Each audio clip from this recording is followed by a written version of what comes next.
Kapan sebenarnya kehamilan muda itu? Kehamilan muda itu adalah kehamilan yang terjadi di bawah 20 minggu. Sementara kita tahu kehamilan itu dalam proses kehamilan seorang wanita hamil itu harus melalui 40 minggu atau 9 bulan. Nah, yang disebut dengan kehamilan muda, kehamilan itu terjadi di bawah 20 minggu. Ada beberapa kelainan atau ada beberapa keluhan, penyakit atau gangguan yang terjadi pada hamil muda, yaitu salah satunya adalah perdarahan. Nah, kita sering mendengar kalau wanita hamil muda itu berdarah, itu sering dikaitkan dengan abortus atau aborsi, ya. Nah, abortus atau aborsi itu secara klinisnya ada dua. Ada abortus yang terjadi karena kelainan kehamilan atau karena kehamilan bayi yang dikandung, atau abortus yang sengaja kita lakukan karena kelainan medis ibunya.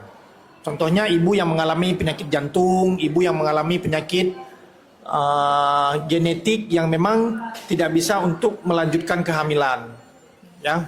Nah, kalau abortus itu sendiri itu dibagi ada beberapa macam, seperti abortus spontan atau abortus atau kegugurannya itu yang terjadi tiba-tiba aja, ya. Dia biasanya bayinya itu belum berbentuk janin secara utuh.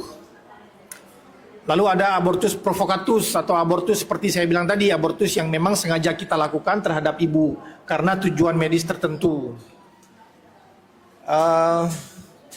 Kalau kita lihat penyebab kenapa bisa abortus, itu karena bisa faktor janin, karena bisa faktor ibunya, dan bisa karena faktor lainnya.